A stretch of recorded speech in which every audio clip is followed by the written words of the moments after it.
Bom, voltamos à programação normal e nesse primeiro vídeo de retorno eu quero comentar sobre a nova Steam Machine, mais uma tentativa da Valve em apresentar um console para o grande público, que na verdade a Valve dessa vez deixou bem claro o que ela quer com esse dispositivo. Ele é um híbrido entre console de videogames e PC para o dia a dia. E é aí que a gente entra em diferentes variáveis dessa questão. Eu não vou aqui ficar falando das especificações técnicas. Eu acho que dá para fazer vários conteúdos a respeito dessa nova Steam Machine e eu prometo ter várias conversas com diferentes temas. Por exemplo, se ela é para você, para quem que ela não é, qual que é o grande ponto de interrogação para quem está pensando em comprar esse dispositivo, se ele realmente atende à demanda prometida, e é claro que a gente vai trabalhar muito no campo da teoria, mas o que eu quero conversar com você nesse vídeo é se a Steam Machine é uma reinvenção do console tradicional e se é sim uma ameaça para o modelo de negócio que a Microsoft está querendo abandonar e que a Sony meio que não sabe o que fazer direito com o PlayStation, e a Sony depende mais do console tradicional do que a Microsoft, e como que a Steam Machine, essa nova Steam Machine, pode contribuir ou não para essa discussão sobre o futuro dos videogames tal e como nós conhecemos. Eu sou Eduardo Moreira e esses são os meus 5 centavos sobre a Steam Machine. Se você gostar do que vai ver nesse vídeo, se inscreva nesse canal, dê o like para o YouTube perceber que esse conteúdo foi relevante para você e pode ser relevante para outras pessoas. Clique na sineta para receber as notificações de novos vídeos, compartilhe o conteúdo com parentes e amigos e use o QR Code para aquela contribuição espontânea via Pix, porque eu agora sou um homem com 2 dedos a menos no pé esquerdo, por isso que eu preciso daquele Pix para o meu tratamento e para manter esse canal de vídeos no ar. Sim, meus amigos, é mendigância virtual. Produtor de conteúdo pedindo dinheiro pela internet para conseguir manter essa produção no fluxo, ou no meu caso, para me recuperar, até mesmo para fisioterapia, para recuperação e regeneração de membros, essas coisas todas que quem assistiu Grey's Anatomy sabe do que eu estou falando. Então, quando a Valve lança uma Steam Machine como essa, é um sinal bem claro de que a indústria está tentando reinventar o console de videogames tal e como conhecemos. E há um bom tempo eu venho pensando sobre essa reinvenção e entendendo, e aí eu vou dizer o óbvio, que o console de videogame ele é um produto dedicado para quem? Para o gamer, para aquela pessoa que quer a praticidade e a comodidade de jogar com um console. E eu sei que tem muita gente que já foi para o game no PC porque tem familiaridade com atualização de hardware, tem a familiaridade de poder fazer a instalação e reinstalação de sistema operacional, de modificar recursos de acordo com a demanda, de poder fazer ajustes mais refinados em configurações de GPU, configurações de CPU, de fazer overclocking. A gente sabe que tem uma grande comunidade de usuários voltados para isso, que conseguem trabalhar com isso com uma maior praticidade, e eu sei que isso não é para o grande público. Então, a Valve tenta o melhor de 2 mundos em um produto que, segundo ela, consegue ter um desempenho igual ou superior a pelo menos 70% da maioria dos computadores voltados para games. E eu tendo a acreditar nisso, porque a gente tem que pensar que a maioria dos computadores ou PCs game, tem a gente que adora esse termo, não são produtos top de linha, não são produtos Premium Master Blaster. São produtos que contam com especificações específicas, e eu estou sendo redundante nessa fala, que contam com especificações próprias e voltadas para favorecer a performance para games, mas não são produtos top de linha, não são produtos premium, não são aqueles produtos com a máxima configuração de hardware. Então não é tão preocupante assim pensar que a Steam Machine não tem o melhor processador do mercado e não tem a melhor GPU do mercado. Eles precisam ser bons o suficiente para rodar a biblioteca da Valve, a biblioteca da Steam, rodar os jogos de PC, e aí também tem que se levar em consideração todo o processo de porte do Windows ou de outras plataformas para a plataforma da Valve, para o SteamOS. Tem que ter essa competência, tem que ser um hardware competente para isso. E a gente tem que levar em consideração que é um sistema operacional dedicado para isso. Então, em teoria, não precisa ser a máquina mais potente, precisa ter um mínimo de customização para isso, para você poder eventualmente fazer esses ajustes, e aí entra o lado do PC gamer e não do gaming de console dedicado, para aquelas pessoas que ainda querem fazer aquelas pequenas modificações no hardware, como por exemplo, expandir a SSD para poder armazenar mais jogos. Então é um dispositivo que precisa ter o mínimo para isso.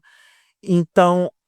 me agrada essa ideia da Steam Machine, pensar em ser o melhor dos dois mundos. E para quem desacredita da expertise da Valve, não podemos esquecer que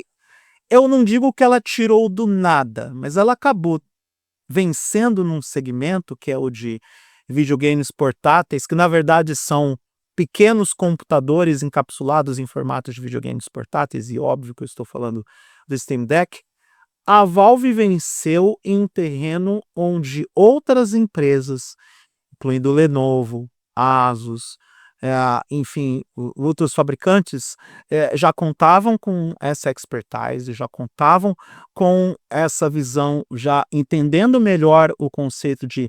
fabricação, de concepção e fabricação de produto, e a Valve meio que venceu com o Steam Deck, validou o formato, tanto que outras empresas acabaram apostando nisso, tanto que a Microsoft fechou parceria com a Asus para lançar o ROG Xbox Ally, que, na minha opinião, é o primeiro passo da Microsoft em eventualmente tentar abandonar o Xbox como console.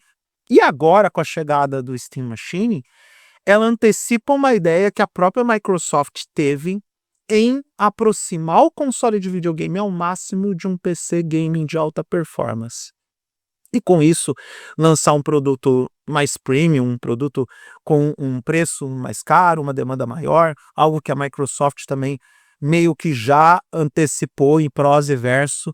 e os fãs da Microsoft que se preparem para isso, porque vai ficar mais caro comprar um console da empresa na próxima geração. Eu entendo que é um movimento interessante para tentar, e veja bem, tentar uma reinvenção do console tradicional tal e como nós conhecemos.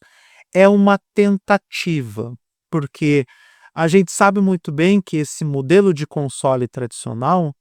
ele meio que está indo para a extinção. E a Sony precisa se preocupar com isso, porque já tem um PlayStation 5 que é caro,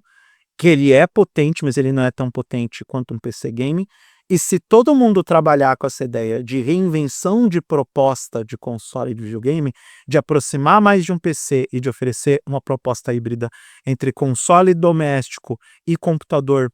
para as tarefas, mesmo que sejam as tarefas mais básicas, mas sendo um produto que você conecta no monitor ou na tela da televisão e conecta um mouse, um teclado ou um joystick e faz tudo o que você precisa, a Sony vai ter que reinventar o seu produto de alguma forma para se aproximar desse público, porque é este o público que deve ficar com os consoles tradicionais. A democratização dos videogames passa pelos jogos na nuvem, pelos jogos em multiplataforma, pelos jogos e pelo acesso às plataformas de games em múltiplos dispositivos. Não só a Microsoft fez isso, como a Nvidia também fez, o Google tentou e não conseguiu, se bem que o Google é a empresa do beta sempre, e em partes também a Sony flerta com isso, quando lança o PlayStation Portal, e agora o PlayStation Portal é efetivamente um dispositivo para streamar os jogos e não streamar os jogos vindos do PlayStation 5. Então, essa iniciativa do Steam Machine pode sim representar uma mudança na ideia do console doméstico, mas focado num público que é um novo perfil, diferente daquele que simplesmente só quer jogar, é aquele que vai querer jogar e também trabalhar ou desenvolver alguma coisa no computador. Quando eu falo desenvolver, é partes gráficas, web, navegação na internet, aplicativos para web talvez, eventualmente edição de vídeos, edição de áudio, algumas coisas que são mais simples que você faria no PC, mas em um dispositivo que você compra pluga na TV ou no monitor, coloca um teclado, mouse, joystick e faz aquilo que você pretende fazer. Esse tipo de reinvenção me agrada. E o Steam Machine me agrada no formato, me agrada na ideia, na teórica execução. Quem está testando o produto de forma preliminar, né, principalmente com aquele conjunto de óculos de realidade mista, que dizem que é o produto que já está bem avançado, que entrega bons resultados.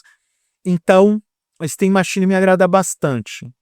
E pode sim ser uma forma de Sony e Microsoft que repensar o modelo de negócio de videogames. Para a Nintendo, eu acho que nem tanto, porque a Nintendo tem o seu mundo à parte no Nintendo Switch e ela venceu sozinha. E eu sei que eu estou falando da Steam Machine com um pouco de atraso, mas